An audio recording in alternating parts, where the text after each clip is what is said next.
Welcome to Donmar TV News Channel. Okay, magandang hapon sa inyong lahat. It's 12 o'clock in the afternoon here in the Philippines at may ibabalita lang tayo, may babanatan lang tayo itong si Ted Filon. Kasi ito ngayon ay nagtitrending ngayon sa Facebook, sa social media. Itong si Ted Filon, no, na binabanatan niya itong si Presidente Bongbong Marcos. Binabanatan niya yung pagpunta ni PBBM sa Amerika, no, na parang parang naging maharlika itong datingan ni Ted Filon, no. So nakita ko ngayon lang umaga na lahat ng mga halos karamihan ng mga vloggers, ang laman ng balita ay itong si Ted Filon. Parang pinasaringan nila itong si Presidente Bongbong Marcos na ang pagpunta nila dito kay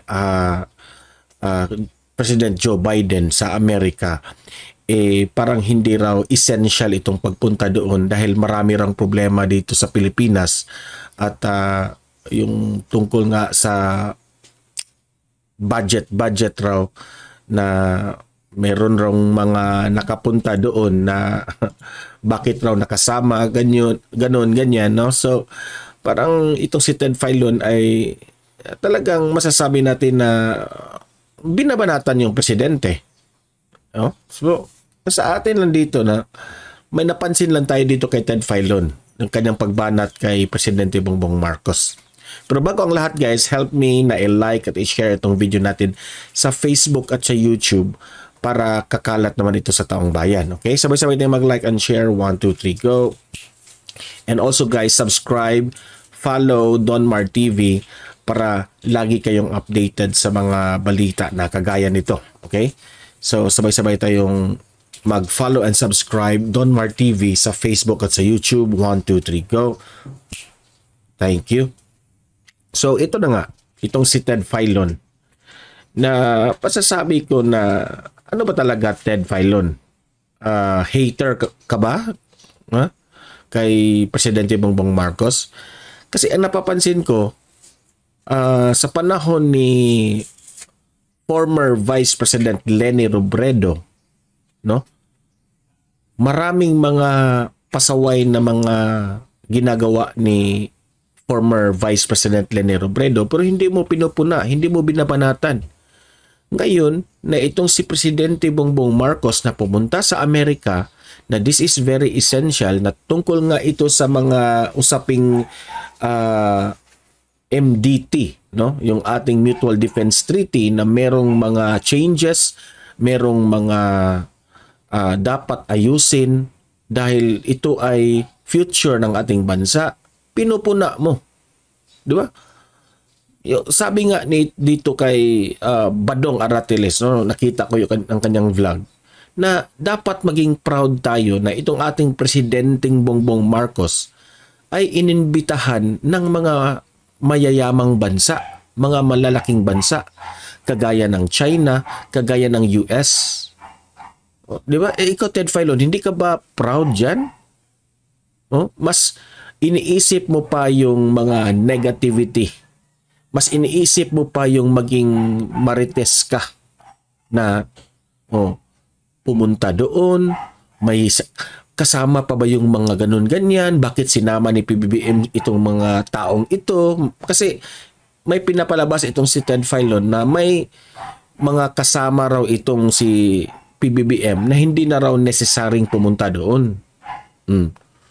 Mga kabinete siguro yun Dapat pumunta yan doon para malaman kung ano ang mga pangyayari, ano yung mga pinag-usapan ni na President Joe Biden. Di ba? So, dapat tayong maging proud dyan sa pagpunta ni PBBM. Yung panahon nga ni Leni Robredo mas marami pang ang mga bagay na masasabi nating hindi necessary pero ginagawa pero hindi nyo pinupuna. Obvious na kayo. Naging obvious yung galawan So, maraming dapat ibalita. Yung noon, itong si ang ating Vice President Inday Sara Duterte nga, ang daming mga mabubuting nagagawa. Nakaka-proud yung ginagawa niya sa yung sa education natin, pero hindi nyo binabalita, hindi nyo hina-highlight ng inyong balita. Oh. Di ba?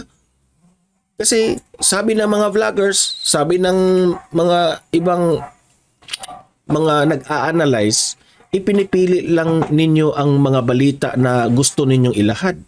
Ngayon, pinili ninyong banatan itong ating presidenteng pumunta sa Amerika. Oh. Ano ba, bago tayo babanat ng isang issue, bago tayo babanat sa ating Pangulo sa pagpunta doon, alamin nyo muna kung ano yung dahilan bakit pumunta siya doon. Diba? Ano ang mga essential na bagay, bakit ito inuna ng Pangulo, ano ang epekto nito sa ating bansa. Ganyan ba? Kasi sa mata ng mga sa taong bayan, especially na maraming bumoto dito sa presidente natin at binabanatan mo na parang mali yung pagpunta ni PBBM doon, no? Bakit hindi naman mali, pero bakit raw inuna ni PBBM diyan? Matatawag lang itong Ted Filon na magagalit yung taong bayan sa inyo. 'Di ba? Yung sa pagkakaalam ko, no, yung if you are the president sa isang bansa, naka-schedule yung mga ginagawa. Kaya nga may mga secretaries doon na kapag ang pangulo ng bansa ay pumunta na kung saan-saan, ay merong mga secretaries na gumagalaw para sa kanya. Yung pagpunta ni PBBM doon,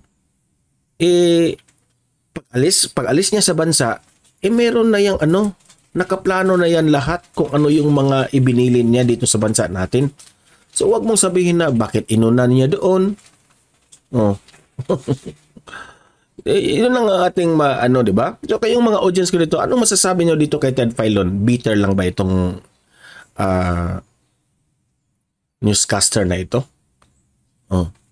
Ano bang pinanghuhugutan ng tao na ito? Kasi sometimes wala sa hulog yung kanyang banat eh. 'Di ba? Napapansin na natin sa ganitong bagay mas marami pang dapat niyang ibalita. Ngunit binigyan talaga ng airtime ang kanyang pagbanat kay PBBM dito. Para nang si Maharlika yung datingan eh. Alam nyo ba yung vlog ni Maharlika? Dati, noon, sa panahon ni Pangulong Duterte, lagi natin yung pinapanood si Maharlika dahil ipinagtanggol si Duterte. At ipinagtanggol rin niya itong si PBBM during the election. Ngunit, hindi siya nakuha na na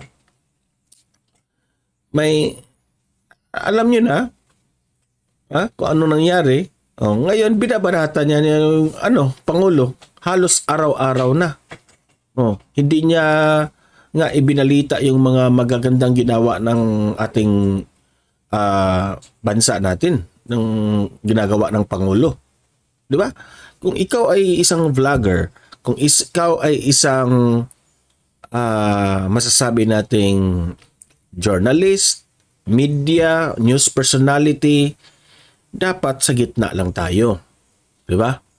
Dapat kahit hindi tayo pabor dito sa isang politiko o isang tao na ibinalita natin, ikunin nyo yung side ng two sides of the story.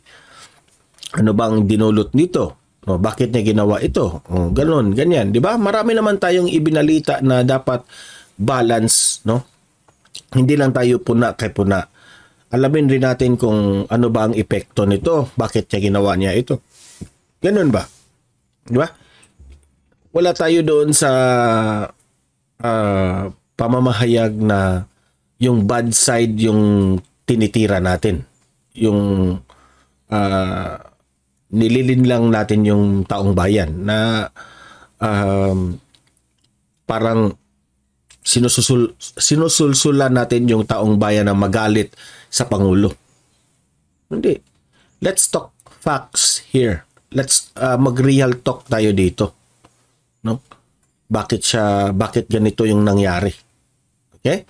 So wag lang tayong banat ng banat. Ako, Ted Filon, wala ako sa kalingkingan mo. Ikaw magaling kang media, magaling kang, you have already the name, no?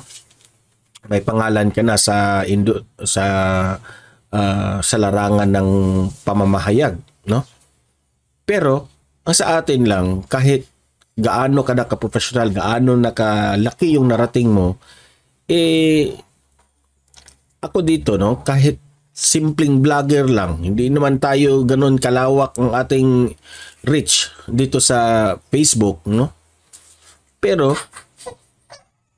pupunahin ko pa rin yung mga ganitong bagay dahil hindi ito nakabubuti sa ating bansa yung magpakita tayo ng parang bitter sa ating mga government officials, especially itong the highest government official sa Pilipinas. Okay? So, kayong mga audience ko dito, anong masasabi nyo dito kay Ted Filon? Pabor ba kayo sa kanyang mga banat kay PBBM? Mag-comment, mag-react at pag-usapan natin yan sa comment section. Okay? Hindi tayo nakapagbalita ng tuloy-tuloy ng marami dahil nga nagkaproblema yung aking baby sa hospital at marami tayong mga inuna na mga mapele, yung mga papers na dapat makalabas kami sa hospital.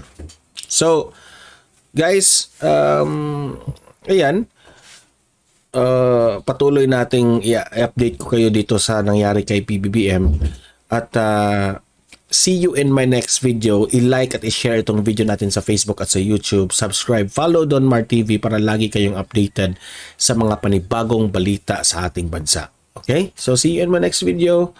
Have a great day and God bless sa inyong lahat.